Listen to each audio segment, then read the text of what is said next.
All right, fourth grade. Tonight we're going to read the end of Fudgemania. We're going to pick up where we left off last night, and Fudge was missing along with Daniel, and they had $7 to their name, so they were off looking for the kids.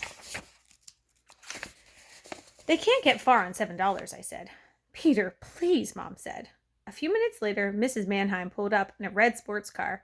She was wearing cutoffs, a t-shirt that said, "Ski the bumps," and sneakers with toes cut out. Her hair was in one long braid and hung down her back. We think they might have gone to the lake, Dad said. The lake, Mrs. Mannheim said. My gosh, Daniel can't swim. Neither can Fudge, Mom said. Yes, he can, I told her. He can do the doggy paddle. Peter, please. Anyway, why would they go swimming in the lake, I asked. It's too gloopy for swimming. Peter, please, Dad said. Please what? I finally asked. Please be quiet. We're thinking. Let's not waste any more time, Mrs. Mannheim said. The sooner we start looking for them, the sooner we might find them. Warren, Mom said, you go with Mrs. Mannheim. I'll stay here with Peter just in case they try to phone us. When they'd left, Mom asked me to bring Tootsie inside. She was still sound asleep on the lounge chair. I picked her up and carried her into the house. She opened her eyes, and when she saw it was me, she smiled and said, Yuck. At 5, the phone rang. This is it, I thought. It's all over. They found him, splattered across the road, his bike in a mangled mess. Or maybe the Princeton crew has found him. Maybe they've dragged him out of the lake, his face blue and swollen. I felt a big lump in my throat. If only I'd let him come on that picnic with me, none of this would have happened. If only I wouldn't have wanted to shake him when he woke me this morning. Now it was too late. I pictured the funeral, Fudge and Daniel side by side in small white coffins. Peter, would you get the phone, Mom said. I picked up the receiver. Hello? I almost couldn't get the word out. How was I going to tell Mom if it was bad news? Hi, Peter! Fudge, where are you? Guess. The train station? Nope. The bus station? Nope. The police station? Nope. Do you give up? Yes. Where are you? At Sandy's Bakery. What? Sandy's Bakery. Down by the highway? Yes. You rode all the way to the highway. It was easy. Is Daniel with you? Yes. Mom grabbed the phone out of my hand. Fudgy, my angel, I'm so glad you're all right. We've been so worried. Don't move. Not an inch. We'll be right down to get you. We jumped into the car. I arranged Tootsie in her car seat, and we took off. We found Dad and Mrs. Mannheim driving around the lake, told them the good news, and they followed us all the way to the traffic circle and the highway. Fudge and Daniel were standing outside the bakery. They looked very small. Fudge was holding a paper bag with Sandy's printed on it. Mom jumped out of the car and hugged Fudge. I'm so glad to see you. I felt another different kind of lump in my throat this time. Be careful, Mommy, Fudge said. You'll squash your brownies. When we got back to our house, Fudge settled into Mom's favorite chair and said, We went to the deli next to Sandy's for lunch. We shared a pastrami sandwich. We each had 3 pickles, Daniel added, relaxing in Dad's chair, and a cream soda. Mom, Dad, and Mrs. Mannheim sat in a row on the sofa facing the runaways. You know what you did today was wrong, Mom began. It was inconsiderate and foolish, Dad said. Not to mention dangerous, Mom said. And stupid, I added. And while we're very glad to see you, Mrs. Mannheim said, we're also very angry. Very, Mom said. And you'll have to be punished, Dad said. Fudge and Daniel looked at each other. What do you suggest, Dad asked them. Put us to bed at 8 o'clock tonight, Fudge said. That doesn't seem appropriate, Mom said. 7 o'clock, Daniel asked, yawning.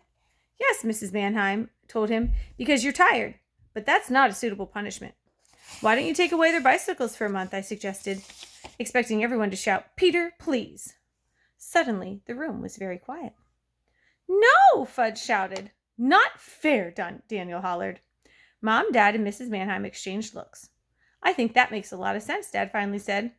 I think so too, Mrs. Mannheim said. I agree, Mom said. I couldn't believe it. They'd finally taken me seriously. But how will we get to school, Fudge asked, pouting. You'll walk, Mom told him. The way you did before you had bicycles. But, Mommy, Fudge began. If you love me. It's because I love you, Mom said. It's because we all love and care about you. Fudge stood up and stomped his feet. I'm sorry I bought you any brownies. Dad took their bicycles, chained them together, and set them on a shelf in the garage. I hope you both learned that you can't run away every time something happens you don't like. Running away doesn't solve anything, Mom said. We had a good time, Daniel said. So ha ha. And a good lunch, Fudge said.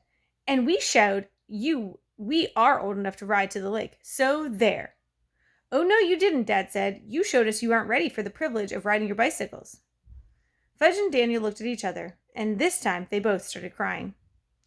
We ordered pizza for supper. Daniel stopped crying long enough to remind Mom, I don't eat anything with peas or onions. How could I forget, Mom said. After Daniel and Mrs. Mannheim had gone home, Mom put her new Mozart CD in the stereo, and we sat around the living room table working on our family picture puzzle. It's a mountain scene at sunset, and so far we've got one corner of it put together. Peter ran away one time, Fudge said, chewing on a piece of the puzzle.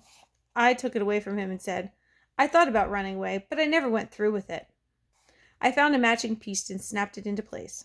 And Daddy ran away when he didn't want to work anymore, Fudge said, stacking up the orange pieces. What are you talking about, Dad asked. That's why we moved to Princeton, isn't it, Fudge said. No, of course not, Dad told him. Whatever gave you that idea? I figured it out myself, Fudge said. Well, that is just not true, Dad said. Then why do we come to Princeton? Fudge asked. For a change, Dad explained. That's why I wanted to go to the lake, Fudge said. For a change. Speaking of Princeton and changes, Mom said, polishing off her third brownie, Millie and George will be back soon, and we have to decide what to do. What do you mean? I said. Well, either we have to find another house here, or we have to get ready to move back to the city.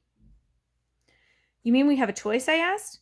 I always thought we were living in Princeton for the year, and that was it. Tootsie toddled over, reached up, grabbed a handful of sunset pieces, and ran away with them. Hey, come back here with those, I said, chasing her across the room. I handed her a rubber mouse, and she dropped the puzzle pieces. I'm not crazy about the idea of commuting, Dad said, but if the rest of you want to stay in Princeton, I'll do it. Commuting, I asked. Yes, Dad said. I'm going to back at work at the agency. No more writing, I asked. Not for now, Dad said. I found out that I'm not very good at it. I may never finish my book. I knew he wouldn't, but I didn't say so. I'm very good at advertising, though, Dad continued, and I'm anxious to get back to work. He looked at me. But that doesn't mean I want to be president of the agency, Peter. I know, I said. What about you, Mom? What are you going to do? Well, with Daddy going back to work at the agency, I'd really like to get started on my art history classes, maybe at NYU. That's in the city, isn't it? Yes, Mom said, in Greenwich Village. So you both want to go back to the city, I asked. They touched hands, and Mom said, I guess we do. What about you, Peter? Dad asked. What do you want to do? I don't know, I said. I'm used to it here, but I still miss New York. I don't remember New York, Fudge said. Of course you do, I told him. No, I don't, he said. Can I ride my bike there? In some places, I said, like Central Park. I remember Central Park, Fudge said. And you remember our apartment, I told him? And the elevator? And Henry? Oh, that's right. I forgot about Henry and the elevator. Mom and Dad laughed. What about you, Tootsie? Fudge said. Where do you want to live? Princeton or New York? Yuck, Tootsie said. Did you hear that? Fudge asked. Yuck, Tootsie said again. Mom and Dad exchanged surprised looks. That's Tootsie's first word, Fudge said. She wants to live in New York, too. New York, Tootsie said. I realized that I was the only one who knew that Tootsie had been saying yuck all day, and I wasn't about to tell them that it had nothing to do with the city.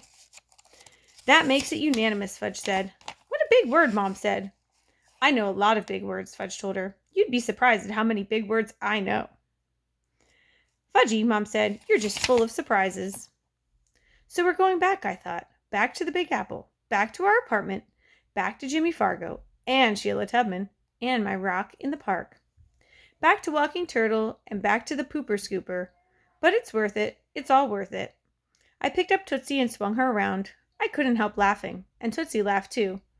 To some people, there's no place like New York. And I guess I'm one of them. So the next book that we'll be reading is called Fudgemania, since we just finished Super Fudge. And we just found out that they'll be moving back to New York. So we'll have to find out what happens when he gets back and back with Sheila, and maybe they'll have the same apartment. We'll have to read to find out what happens next. Okay, so stay tuned. Let me know what you think. What would you do? Would you stay in Princeton, in the country, or would you move back to the city. What are your thoughts and why?